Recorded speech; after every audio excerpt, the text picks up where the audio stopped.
ඉතින් ඔයාලට කොහොමද? ඔයාලා හැමෝම සතුටින් පරිස්සමින් ඉන්නවා ඇති කියලා මම හිතනවා. ඔන්න අදත් මම ඔයාලට ලස්සන බ්ලොග් එකක් තමයි අරගෙන ඇවිල්ලා තියෙන්නේ.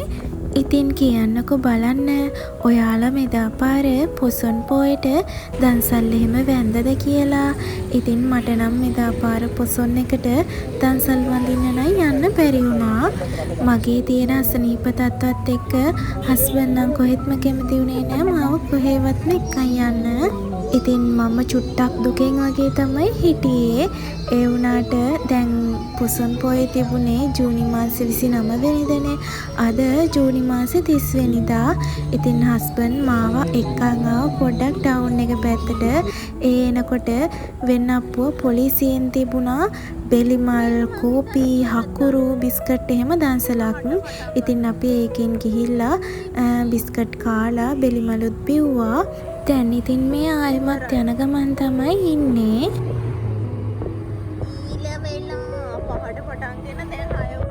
ඊට පස්සේ මෙන්න මේ කිරිතේ දන්සලත් හම්බුණා. අපි හිතුවේ නම් කිරි කෝපි කියලා. අපි දෙන්නම කිරිතේ බොන්නේ නැහැ. ඒ වුණාට ඉතින් හොඳ නැහැනේ. එහෙම නොබී ඉන්න ඕන දෙයක් වෙද්දෙන් කියලා අපි දෙන්න කිරිතේ එකත් බිව්වා. මොකද අපි දෙන්නටම කිරිතේ බිව්වම මට නම් බඩරි දෙන්න ගන්නවා, හස්බන්ඩ්ට නම් ගෑස්ට්‍රයිටිස්. ඒදී ආයෙම අපේ ෆාම් එක කිට්ටුවත් සව් දන්සලක් තියෙනවා කියලා අපි දැක්ක බැනර් එකක් ගහලා තියෙනවා. ඉතින් අපි එතනටත් ගියා. එතනම පාන් දන්සලකුත් තිබුණා. ඒ වුණාට ඒ දෙකම ඕපන් කරලා තිබුණේ නැහැ. මේ දවස්වල අසනීප තත්ත්වත් එක්ක ඇඳටම වෙලා තමයි හිටියේ මම. ඉතින් මගේ මයින්ඩ් එකත් රිලැක්ස් වෙන්න කියලා හස්බන්ඩ් අද මාව එක තැනකට එක්කන් යන්න තමයි ආවේ. ඉතින් බලන්නකෝ ඔයාලා මේ තැන දැකලා තියෙනවද කියලා. අපි අද මේ ඇවිල්ලා ඉන්නේ වෙන්නප්පුව වෙල්ල මංකර දීවරවරාය බලන්න. මෙතන හරීම ලස්සනයි යාළුවනේ. ඉතින් හස්බන්ඩ් මෙතනට ඇතුළු වෙන්න කලින් එයාගේ ඩෙන්ටිටි එක එතන සිකියුරිටි එකට දුන්නා. දීලා අපි දෙන්නෙක් ආවනේ. ඉතින් අපි දෙන්නටම රුපියල් 200ක් ගත්තා ටිකට් ඇතුළු වෙන්න. ඉතින් බලන්නකො මේ තැන කොයිතරම් ලස්සනයිද කියලා.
ඉතින් කියන්නකෝ බලන්න හරිම ලස්සනයි නේද? ඔයාලටත් යන්න ආස හිතුණද කියලා කියන්නකෝ බලන්න. ඉතින් ගොඩාක් අය මෙතනට එනවා හැමදාම හවසට ඉර බහින හැටි බලන්න. ගොඩාක්ම අයගේ මයින්ඩ් එක රිලැක්ස් වෙන්න මේ වගේ තැනක් නම් ගොඩාක්ම හොඳයි. ඔයත් මේ තැනට ඇවිල්ලා තියෙනවා නම් මට පහලින් කමෙන්ට් එකක් දාන්න. අපි මෙතනට ඇතුළු වෙද්දී සිකියුරිටි එකෙන් එහෙම කිව්වා බයික් එකෙන් යන නිසා පොඩ්ඩක් හිමිහිට යන්න පරිස්සමෙන්. මොකද අද රැල්ල වැඩි කියලා. ඒක නිසා පාරට එහෙමත් වතුර ගහලා ඇති කියලා කිව්වා. ඉතින් මේ පාර දෙපැත්තෙම ගල් වැටි දාලා තමයි තියෙන්නේ. ඒ ගල් වැටි වල එහෙම ඇවිදින්න යන්න එපා කියලාත් කිව්වා. ඒ පැත්තට බහින්න එපා කියලාත් කිව්වා. මොකද අද රැල්ල වැඩි නිසා ඒක එක හේතුවක් තමයි. අනික ගල් එහෙම ලිස්සනවා දියසෙවලට. ඒ දේවල් තමයි අපිට මෙතනට ඇතුළු වෙනකොට සිකියුරිටි එකෙන් කිව්වේ. එතකොට මේ වෙන්නපුව ආබර් එක. ඊවර වරාය. ඔන්න හරවන් එනවා. ඔන්න හරවන් එනවා.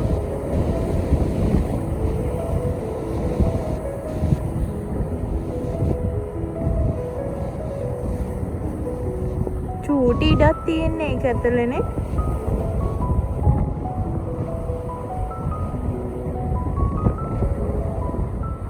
කට්ටිය එකේ ලියෙන්නේ නැති නිදා ගන්න ඇත්තනේ. ඉතින් අර චූටිම කෑල්ලේ පොඩි ඇඳ. ඔව් කියනවා. ඔතෝගේ තමයි එන්ජින් කාමරේ තියෙන්නේ. අරන් යන කෙනාගේ. සුඛානම තියෙන්නේ. අර උඩ තියෙන මලු බඩුත් දන්නේ. ඔක ඇතුලේ තියෙන කුස්සිය.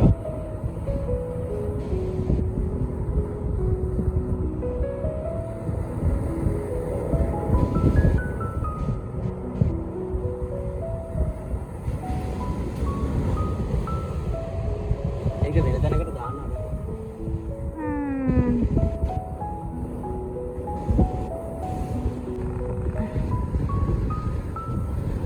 එහෙම එක තැන තියෙනකොට එන්ජින් සවුත් වෙනවද? ඈ? ඉතින් මේ වාහන බයික් එකක් නොත් එක ඒක හවුස් වෙනවනේ. අන්න එක්කෙනෙක් ඉන්න ඇතුලේ. ඒ තමයි ස්පීකර් මාර්කට්. එයා තමයි ඩ්‍රයිවිං ගන්නේ. මම මේ හස්බන්ඩ්ට කියන්නේ මේ වගේ බෝට්ටුවක කී දෙනෙක් නම් එයාලගේ රැකියාවට යනවද කියලා. ඒ වගේම තමයි මේ බෝට්ටුවක පුංචි ඉඩ ප්‍රමාණයනේ තියෙන්නේ. ඉතින් එයාලගේ රැකියාව වෙනුවෙන් එයාලා කොයිතරම්නම් කැපකිරීමක් කරනවද නේද යාළුවනේ? ඒක පේන්නේ නෑනේ. ඔයා අල්ලගන්නකෝ. ඔයා මට පෙන්නන්නකෝ.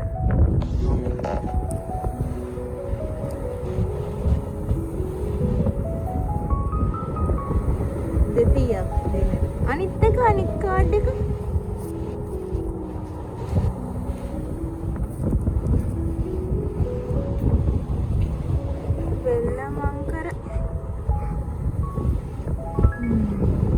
ඉතින් මෙන්න මේ විදිහට අපි ගොඩාක් වෙලා හිටිය මෙතන. අපි මෙතනට එනකොටත් හවස 6 විතර වෙලා මේ දවස්වල රෑ 7 වගේ වෙනකොටත් අපිට ගොඩාක් දුරට එළිය තියෙනවා. වෙනදා හවස 6:00 වගේ යාන්තම් කරුවල වැටිගෙන එන වෙලාව වගේ තමයි රෑ 7 වෙනකොටත්. ඉර එළිය මේ මොහොතට වැටිලා දැක්කේ. අතර වෙනම මොකද වෙන්නේ? දැන් කිව්වනේ සිංහලෙන් ඔය ගොල්ල එහෙම ලිස්සනවා. වාඩි වෙන්න බෑ නෑනේ පැත්තට හැරිලා. පේනව නේද මට සැර කරන හැටි මෙයා.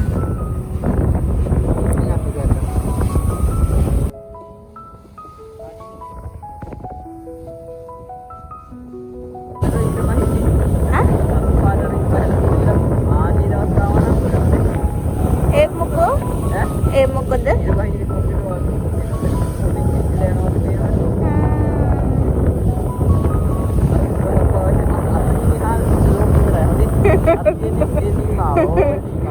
මොකද සූර පප්පා?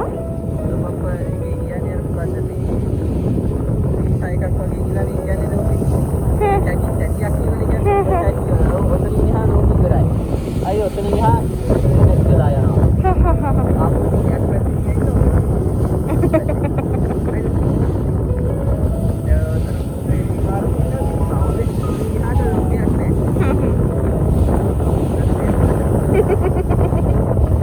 මුහුදේ සද්දේ හොළඟේ සද්දේ එක්ක ඔයාලට අපි කියන ඒවා කතා කරන ඒවා ඇහෙනවද කියලා නම් හරියටම කියන්න දන්නේ නැහැ. ඒ වුණාට ඉතින් කමක් නැහැ. මුහුදේ ලස්සන හරි බලන්නකෝ අපිත් එක්ක ආපු එකේ. උඩ ගන්නේ බෑනේ කවුද බැසි?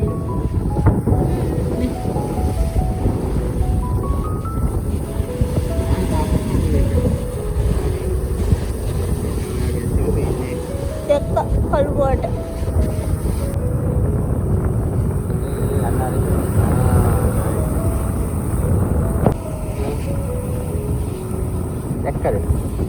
දැක්කද බලන්නේ. ඉතින් මේ රැල්ල දිහා බලන් ඉන්නකොට අපේ හිත වගේම ගතත් සුවපත් වෙනවා කියලා මට හිතෙනවා. මේ රැල්ලත් හරියට අපේ ජීවිත වගේ දුක සතුට එනවා යනවා ඒ වගේම තමයි මේ රැල්ලත්. ඉන්න තියෙන්නේ කොහෙටද ගියාම ඉන්දියාව. ගියාම හම්බන්තොට යන්න පුළුවන්.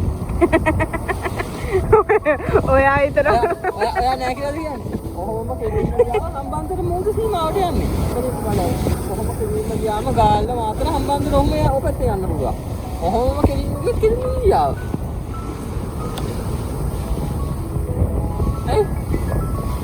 දැන් කොහොමද කෙලින්ම ගියාම පොත් විදියට හම්බෙනවා. ඔයා අර හරියන්නේ.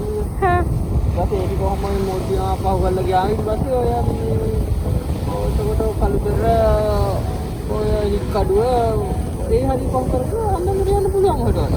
ඒකම තංගලෙන් බහින්න පුළුවන් ඔය පීන ගත්තා. එච්චර දුරට යයිද කියලා තමයි හිතා ගන්න බැරි. මාළුවෙක් බඩේ තියෙවි මාව. කියන්නේ බා අර හරිය රැල්ල නෑ හොඳේ. දැන් මේ හරිය රැල්ල තිබ්බ අර හරිය රැල්ල නෑ. මගේ කටට අතුරන වතුර ගියාද? දැන් මේ පේන්නේ ගුරු පාට වතුර. ඒ හරිය පීනන්න එපා. එතන හරිය නිල් පාට වතුර. ඒ ටික පීනන්න. එතකොට නිල් පාට වතුරට මෙහෙන් ඉඳන් යන්නේ කොහොමද? පීනගෙන යනවා. මං කියන්නේ මෙහෙම කෙලින්ම පීනන්න දැන් මෙහෙම අර ටික පීනගෙන යන්න එපා. ඒක අමාරු වැඩි. කොහොම ආයින දිගේ මිය කරා. යහු කෙලින්ම බූෂ් ගාලා.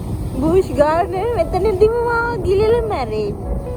දැන් මේක මෙහෙම රැල්ල අර පැත්තට ගහනකොට තමයි මේ රුවල දාගෙන යනවා. දැන් මේ රුවල ගහලා හරියන්නේ නැහැ. අතරමං වෙලා වගේ ජීන්නේ මේ සීන් එක.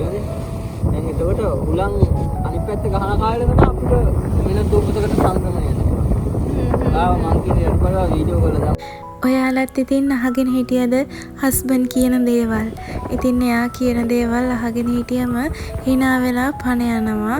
මම නම් දවසෙම hina වෙලා තමයි ඉන්නේ. ඉතින් දැන් එයා මට බයිනවා එයා කියන දේවල් වීඩියෝ කරලා YouTube දාන්න එපා කියලා. ඒ වුණාට මේ සුන්දර මොහොතවල් නම් මගේ හැරගන්න මම චුට්ටක්වත් කැමති නැහැ. ඉක්මනට ඒක වහිනව නේද? අපි හිටපු තැන ඉඳලා තව ටිකක් ඉස්සරහට ආවා. අපි එන පාරේ කොන්ක්‍රීට් පාරක්නේ තියෙන්නේ. ඒ කොන්ක්‍රීට් පාරේ අවසානට වෙනකම්ම ඇවිල්ලා අපි නැවතුණා. එතන ඉඳන් තමයි මම මේ වීඩියෝ කරන්නේ ඔයාලට. ඉතින් මෙතන ඉඳලා ගල් වැටියක් තමයි ඉස්සරහට තියෙන්නේ. ඒ ගල් වැටියෙත් යන්න පුළුවන්. ඒ වුණාට මට ටිකක් බය හිතුණා. හස්බන්ඩ්ුත් ඇහුවා යමුද කියලා. ඒ වුණාට මට බය හිතුණා.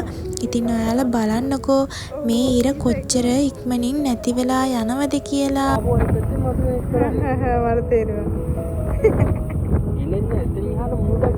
අර බලන්න ක්ෂණිකෙන් ඒක මේ නැති වෙලා යනවා.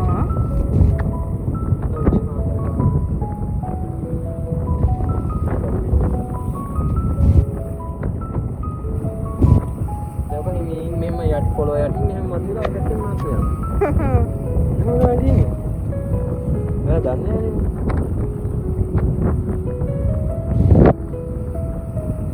ඔන්න දා චුට්ටයි ගිලෙන්න.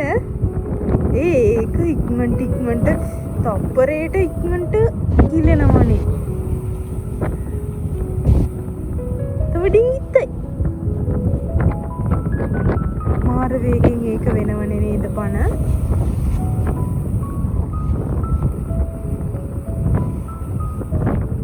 චුට්ටිත්තයි.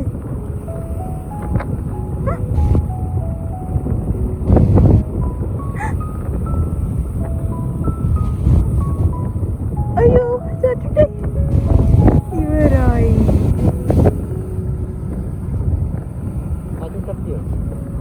ඉවරයි. ඉතින් ඔන්න ඔය විදිහට තමයි අද මගේ දවස ගෙවිලා ගියේ. ඉතින් ආයෙමත් ලස්සන vlog එකකින් මම ඔයාලව බලන්න එනවා. එතකන් ඔයාලා හැමෝම සතුටින් පරිස්සමින් ඉන්න. ඔයාලා හැමෝටම බුදු සරණයි. ගොඩාරියක් ආදරෙයි.